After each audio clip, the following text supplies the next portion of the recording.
오늘 말씀 함께 보겠습니다. 요한복음 8장 25절로 30절까지의 말씀 함께 보겠습니다. 요한복음 8장 25절부터 30절까지의 말씀 함께 보겠습니다. 요한복음 8장 25절에서 30절까지 찾으신 줄로 알고 우리 함께 읽겠습니다. 그들이 말하되 내가 누구냐? 예수께서 이르시되 나는 처음부터 너희에게 말하여 온 자니라. 내가 너희에게 대하여 말하고 판단할 것이 많으나 나를 보내신 이가 참되심에 내가 그에게 들은 그것을 세상에 말하노라 하시되 그들은 아버지를 가리켜 말씀하신 줄을 깨닫지 못하더라. 이에 예수께서 이르시되 너희가 인자를 든 후에 내가 그인 줄을 알고 또 내가 스스로 아무것도 하지 아니하고 오직 아버지께서 가르치신 대로 이런 것을 말하는 줄도 알리라. 나를 보내신 이가 나와 함께 하시는도다. 나는 항상 그가 기뻐하시는 일을 행함으로 나를 혼자 두지 아니하셨느니라. 이 말씀을 하심에 많은 사람이 믿더라. 아멘. 하나님의 말씀입니다. 네, 여러분 날이 많이 추워지고 있습니다. 온도가 막 급하게 떨어지고 있는데 건강관리 유의해 주시고요. 가정에서 예배드리시는 분들도 건강 위해서 신경 써주셨으면 좋겠습니다. 때가 때이니만큼 아무래도 조금 더 조심하고 좀 유의해야 될 것 같습니다. 그럼에도 이제 우리는 예배합니다. 우리 예배를 통하여서 하나님께 영광을 돌릴 거고요. 예배를 통하여서 우리의 아픈 것들 또 어려운 것들 회복하고 치유할 것입니다. 오늘 여러분들과 이 말씀을 함께 나누려고 하는데 제가 코로나 2.5단계가 되기 전에 이제 딸을 데리고 학교를 데려다 주고 나면 오전 시간에 이렇게 또 집에 다시 돌아가면 또 하루를 쓸데없이 보내게 될까봐 그 가까운 커피숍에 들어가서 이렇게 앉았습니다. 그래서 차도 마시고 저만의 시간을 막 즐기고 있는데 제가 앉은 맞은편 옆에 자리에서 여자분 두 분이 막 얘기를 하시는 거예요. 근데 가만히 들으니까 전도하고 계시더라고요. 한 분이. 둘은 좀 이렇게 아주 모르는 사이는 아닌 것 같고. 막 이렇게 한 분이 막 전도를 하는 거예요. 삶이 힘든 건 인간의 죄 때문인데 그래서 죄의 해결을 위해서 예수 그리스도를 우리는 믿어야 된다. 예수님이 인간들의 죄를 다 짊어지셨고 죽으셨기 때문에 우리는 예수 그리스도를 믿으면 죄의 책임이 없어지고 천국에서 영원한 생명을 얻게 된다. 이 이야기를 이렇게 하시는 거예요. 굉장히 정석적으로 말씀을 전달하고 있었고요. 굉장히 복음적으로 이야기를 하고 계셨습니다. 그런데 이제 그 이야기를 듣는 상대방이 굉장히 반응이 이렇게 벽이랑 대화하는 것처럼 표정도 바꾸지 않고 그냥 이렇게 듣는 거예요. 사람 얘기를 빤히 듣더니 이 상대방 얘기를 듣고 싶은 마음이 없는 거죠. 받아들일 마음이 없는 상태인 거예요. 그냥 이렇게 듣고만 있더라고요. 그러니까 그 모습을 이렇게 보면서 저는 속으로 이제 이런 생각을 들었어요. 야, 참 만약에 내가 저 상황에서 막 복음을 전하는 저분에게 어떤 능력이 좀 있으면 이게 바로 믿을 상황인 것 같다라는 생각이 드는 거예요. 어쨌든 둘이 관계가 있으니까 그 자리에 앉았을 거고 거기서 신앙적인 이야기 또 인간의 고민에 대한 이야기를 한 걸로 봐서 저 상대방이 믿지 않는 그 사람이 믿는 사람에게 어떤 인생의 고민을 털어놓은 것 같은데 그것과 관련해서 신앙적으로 풀어주기 위해서 예수 그리스도를 전한 것 같은데 여기서 만약에 그냥 그 정도 전하는 거 말고 뭔가 대단한 거 뭔가 하나 딱 이 사람의 어떤 과거에 있었던 어떤 일을 맞춘다든가 아니면 지금 당장 무슨 일이 일어날 것을 예언한다든가 그 사람이 지금 아픈 중에 있는 어떤 것을 낫게 하는 그 자리에서 일이 일어나든가 이러면 상대방이 지금처럼 벽처럼 상대방 복음을 듣고 있지 않을 것 같다라는 생각이 드는 거예요. 뭔가 저기서 좀 능력이 있으면 참 좋겠다라는 생각이 들더라고요. 그러니까 막 복음에 대해서 열심히 말했는데 상대방이 벽처럼 반응하니까 말한 사람은 또 얼마나 민망하고 그 이야기를 하는데 복음을 전하니까 자기도 모르게 격앙돼서 옆에 테이블에 있는 나까지 들릴 정도로 이야기를 하고 있는데 그걸 듣고 있던 나는 또 얼마나 민망하겠어요.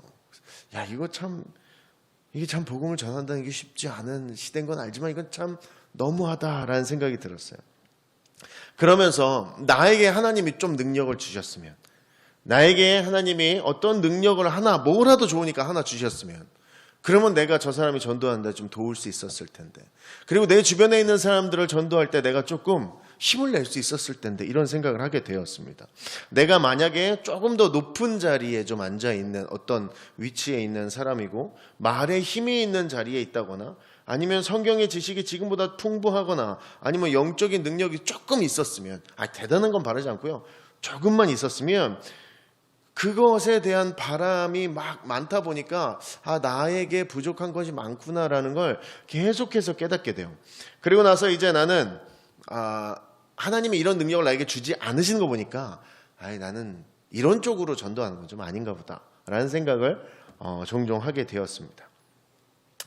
그러면서 내 주변에 있는 사람들에게 물어봐도 그 사람들도 동일하더라고요. 막연하게 예수님이 가졌던 영적인 능력을 막 추구하고 갈구하고 갈망하고 있는 모습을 보게 되었습니다. 그러면서 예수님의 인생을 다시 한번 돌아보니, 예수님의 공생의 사역을 돌아보니 예수님은 그 묵상할수록 굉장히 다른 생각을 가지고 있었다는 것을 알게 되었습니다. 우리가 생각했던 것과 전혀 다른 내용의 에너지를 가지고 있었던 예수님이었음을 알게 되었다는 거죠. 우리가 읽었던 오늘 30절 말씀 보시면요, 이 말씀을 하심에 많은 사람이 믿더라 라고 써 있어요. 이 말씀을 하심에 많은 사람이 믿더라. 이게 당연한 얘기예요, 사실은. 왜냐하면 여러분, 예수님이 복음을 전했어요. 그러면 당연히 많은 사람이 믿겠죠. 아니, 믿고 싶지 않은 사람도 믿어지겠죠. 왜? 예수님이 전달했으니까 믿어지겠죠, 당연히. 그런데 이 윗구절을 보시면요, 28절에 이렇게 되어 있습니다. 이에 예수께서 이르시되 너희가 인자를 든 후에 내가 그인 줄을 알고 또 내가 스스로 아무것도 하지 아니하고 오직 아버지께서 가르치신 대로 이런 것을 말하는 줄도 알리라 라고 말씀을 하셨습니다. 이 말씀을 듣고 많은 사람들이 믿음을 믿었더라 라고 말하고 있는 거예요. 이 말씀을 듣고 많은 사람들이 예수 그리스도를 믿었다는 거죠.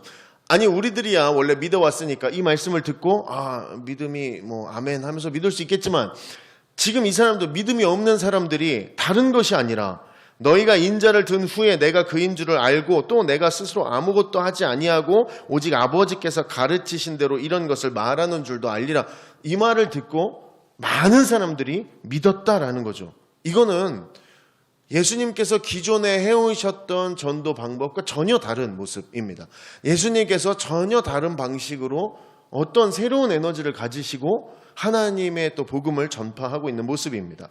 성경에서 예수님이 여러 기적들로 다 믿게 하셨던 사례들이 있죠. 가나 혼인잔치에서는 물을 포도주로 바꿨더니 제자들이 믿었더라 라고 써 있습니다. 그리고 사마리아 성을 지나면서 그 여인을 만나서 예수님이 물을 달라 하고 너가 같이 살고 있는 남편이 너 진짜 남편이 아니구나 라고 하니까 깜짝 놀라서 그러면 이 산에서 예배드리는 게 맞습니까? 저 산에서 기억나시죠? 네. 그걸 물어봐요. 그런 다음에 이 여인이 너무 감동해서 동네 사람들 불러와가지고 이틀 동안 막 예수님의 말씀을 듣습니다. 그러고 났더니 사람들이 믿었더라 라고 써 있어요. 그죠? 그리고 나서 나사로를 또 살리는 사건이 나옵니다. 죽은 사람을 살렸으니 당연히 주변 사람들이 믿었겠죠. 그냥 믿더라 나왔다라는 거죠. 그러니까 다른 사건들은 믿을 만한 상황에 놓여 있었습니다. 다른 사건들을 보면 예수님이 말씀하신 거 믿었겠다라고 이해가 되죠. 근데 오늘 우리가 읽었던 8장 30절 이 구절들, 28절 여기 나온 이 구절들은요, 예수님을 믿기 어려운 상황에서 많은 사람이 믿었더라라고 써 있는 거예요. 무슨 얘기냐면 20절에 보시면요, 우리가 읽지 않았지만 20절 보시면 이 말씀은 성전에서 가르치실 때에 헌금함 앞에서 하셨으나 잡는 사람이 없으니 이는 그의 때가 아직 이르지 아니하였음이로라.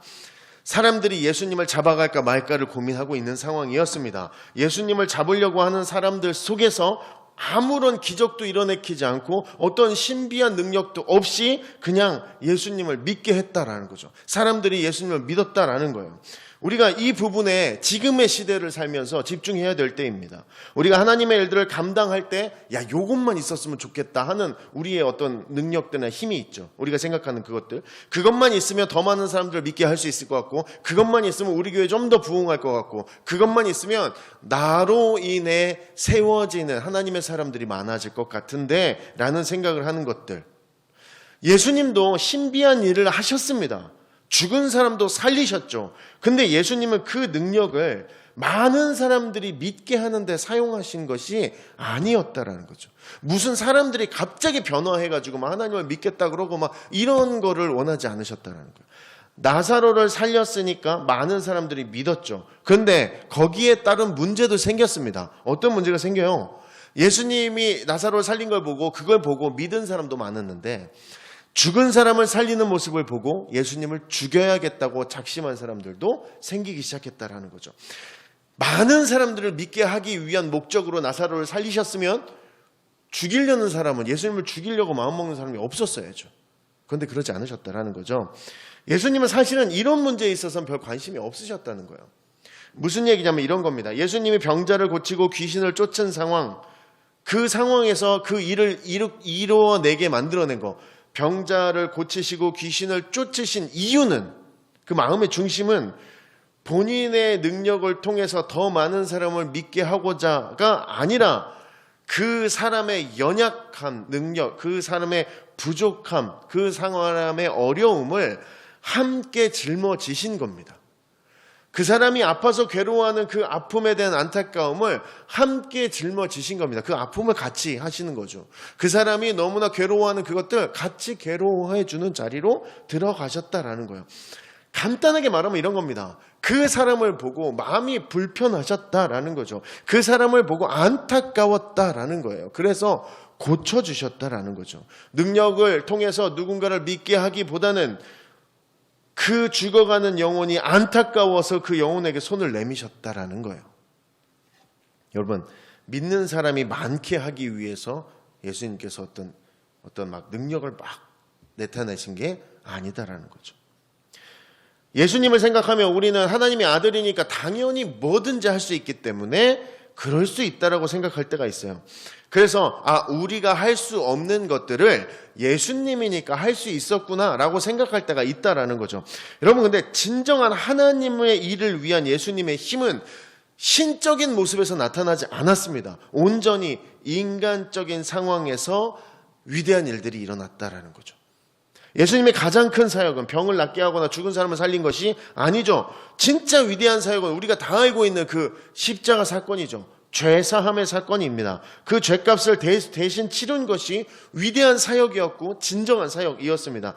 가장 연약하고 무능력해 보이고 할 수 있는 것이 아무것도 없어 보이는 그 자리에 있을 때 그 위대한 일들이 가능했다라는 거죠. 그렇게 많은 사람들이 믿었는데 예수님은 뭐라고 계속해서 주장하시냐면 본인에 대해서 나는 아무것도 아니다. 내가 할 일을 지금 하고 있는 게 아니라 하나님 아버지가 하실 일 때문에 내가 와서 그 일을 하고 있다라고 얘기한다는 거죠. 하나님의 일을 하러 오신 분이지 본인이 하고 싶은 말이나 생각들을 막 하기 위해서 오신 분이 아니다라고 계속해서 주장을 하는 거죠. 난 중요하지 않다라고 이야기하시는 거예요. 예수님은 얼마나 이 폐역한 세대를 보면서 하실 말씀이 많았겠습니까? 예수님이 얼마나 정죄하실 수 있는 권위가 있으셨으며 심판할 수 있는 권위가 있었는데 얼마나 답답하셨겠습니까? 그런데도 예수님이 그런 것들에 대한 말씀 안 하셨습니다. 그냥 판단할 수 있는 권위도, 평가할 수 있는 권위도, 심판할 수 있는 권위도 내려놓고 그냥 하지 않고 하나님이 하시라고 하는 것에 집중하고 계셨다는 것. 하나님이 이거 해라라고 말하신 그것에만 집중하고 계셨다라는 거예요. 온전히 나를 보내신 하나님, 그 명령하신 일들, 그것들을 사람들에게 보여주고 행하는 자리에 서는 것, 이게 예수님이 가장 집중하셨던 일 중에 하나였다라는 거죠. 자신을 믿게 하거나 믿음이 생기게 하려면 자기가 좀 괜찮은 어떤 걸 계속해서 보여줘야죠. 그러지 않는데 어떻게 믿겠어요? 믿을 만한 모습으로 등장해야 믿음이 생기지 않겠습니까? 뭔가 신뢰할 만한 모습으로 등장하고 말을 해야 신뢰가 가죠. 근데 예수님은 그것들에 집중하지 않으셨다라는 거죠. 그런데도 사람들이 믿었다라고 오늘 성경은 증거하고 있습니다. 여러분, 우리가 예수님의 능력으로 놀라운 일을 하셨다고 막 생각하지만 사실은 아닙니다.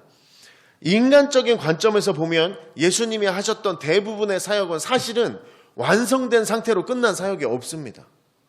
우리는 예수님 대단한 일을 많이 했다고 우리들은 그쵸, 믿는 사람들의 입장에서 그 시선에서 바라봤기 때문에 그렇게 설명할 수 있지만, 믿지 않는 사람들의 시선에서 볼 때는 고작 12명의 사람을 데리고 다니다가 그 한 명도 제대로 보지 못해서 예수님 본인을 팔아버리는 그 사람을 데려다 썼다라는 거죠. 그것도 예수님 공생의 기간 동안 그 12명이 제대로 변화해서 어떤 예수님이 말한 대로 살아갔냐? 그러지 않았다라는 거죠. 아직 불완전한 상태로 끝난 것처럼 보인다라는 거죠. 가룟 유다도 사실은 변화받게 만드셨어야 합니다. 완벽하게 끝냈어야죠. 예수님이 능력과 권위와 권세로 사람을 변화시키는 것으로 보면 예수님은 사실은 그 공생의 사역이 완성되어 보이지는 않습니다만, 그러나 성경은 계속해서 동일하게 예수 그리스도께서 승리하셨다라고 표현하고 있습니다. 성경은 계속해서 예수님이 승리의 자리에 계신다라고 표현하고 있습니다. 왜냐하면 자신의 일을 하고 있지 않으시기 때문에 그렇습니다. 여러분, 예수님은 그 당시 한 명의 사람을 변화시키는 게 목적이 아니셨습니다. 예수님은 하나님이 하라고 하신 일을 하는 것이 중요한 목적이었지, 어떤 사람들을 변화시키거나 어떤 소수의 사람들을 믿게 하는 정도 선에서 멈추는 것이 본인의 사역이 아니었다라는 거죠.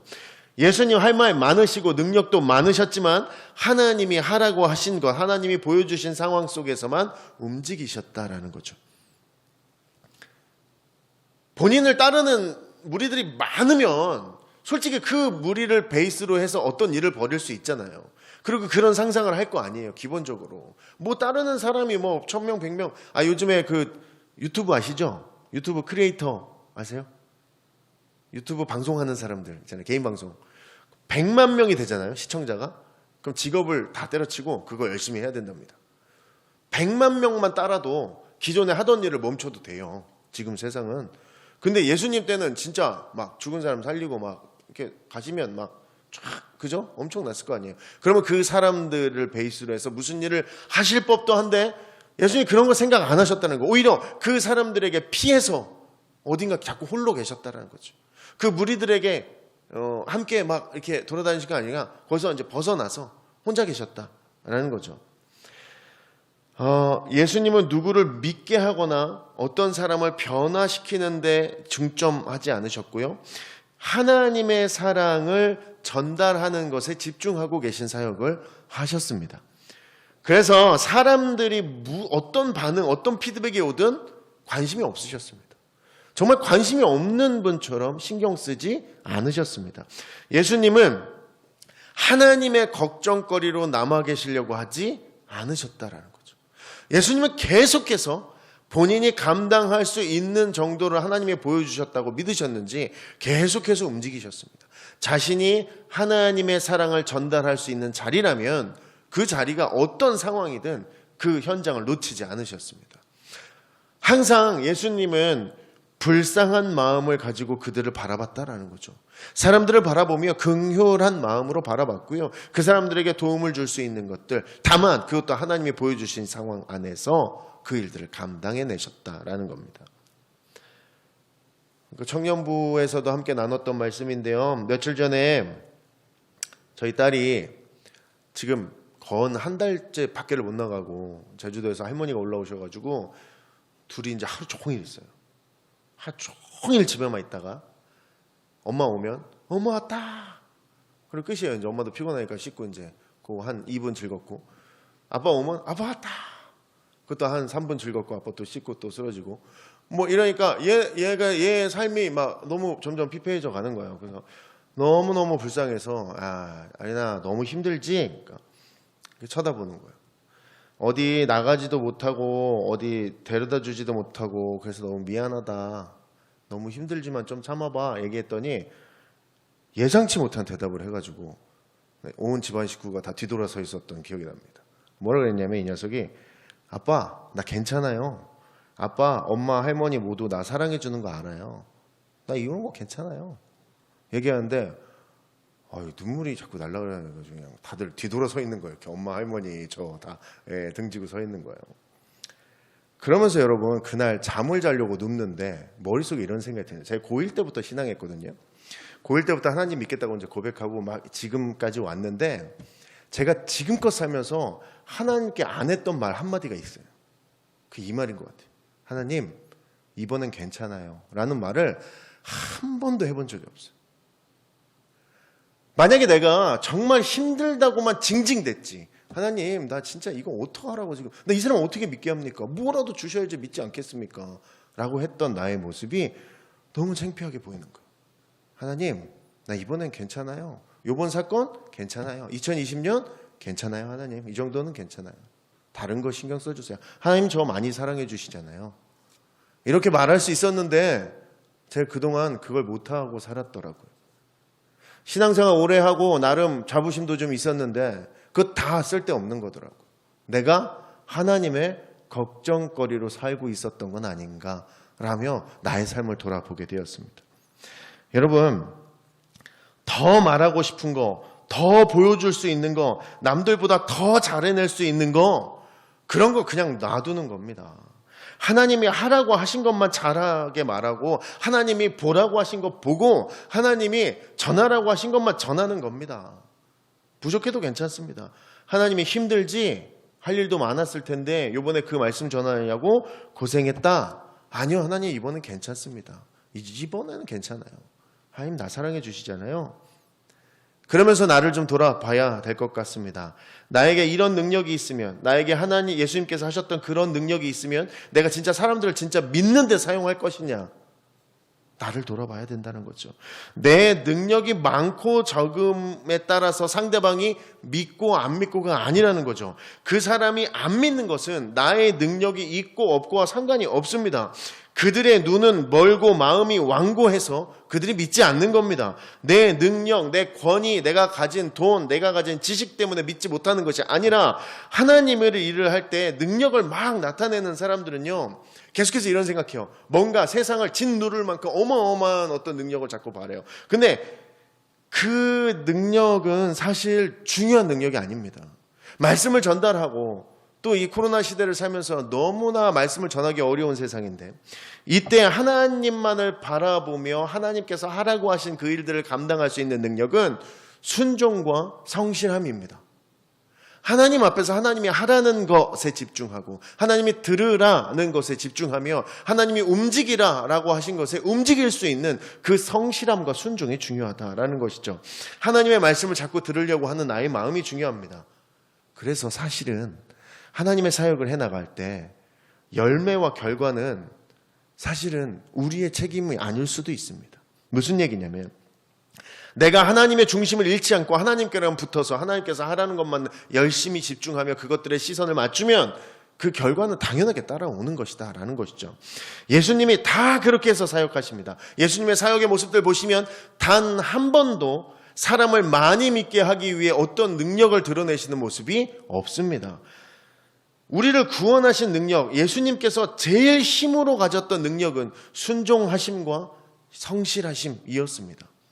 십자가에서 내려오실 수 있었죠. 미워하는 사람들 단숨에 다 쓸어버릴 수 있었습니다. 그런데 진정한 능력은 하나님께 순종하는 데 있었기 때문에 하나님의 말씀에 계속해서 귀를 기울이고 계셨다라는 거죠.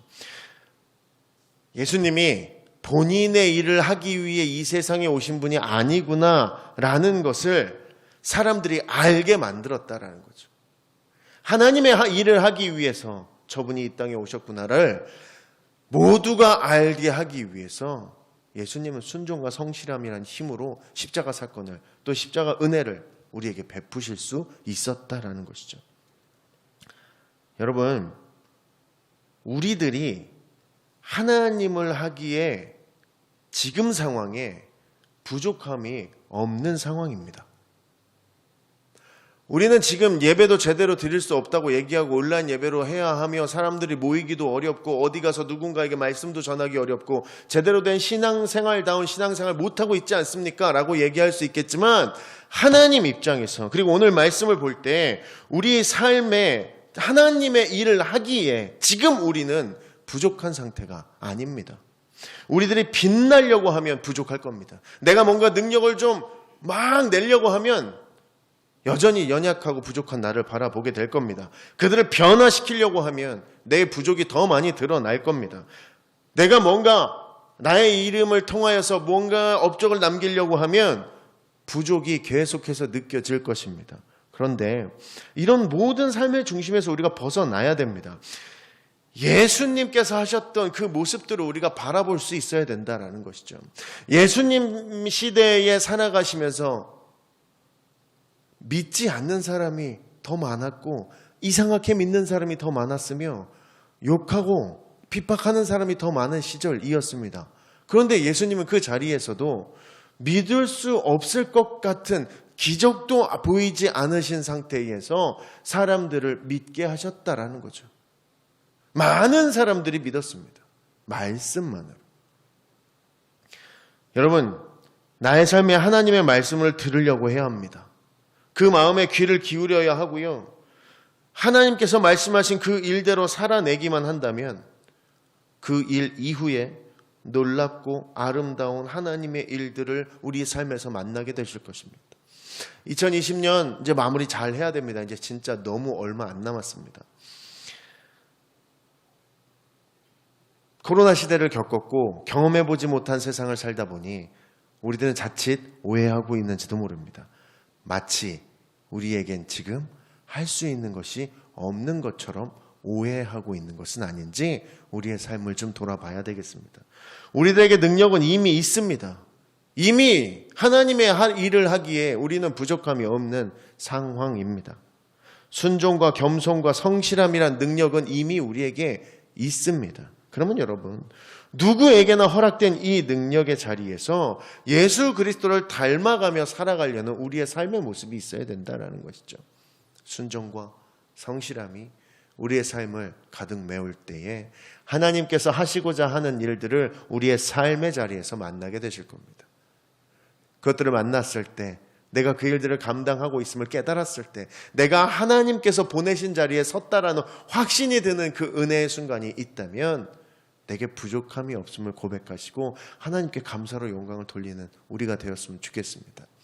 여러분, 일상교회 이제 정말 적은 2020년 시간 남았지만 여러분 마무리 정말 잘 하시고 새해부터는 우리가 부족이라고 경험하고 생각했던 것들이 오히려 넉넉함이었음을 깨닫는 지혜가 있기를 소원합니다.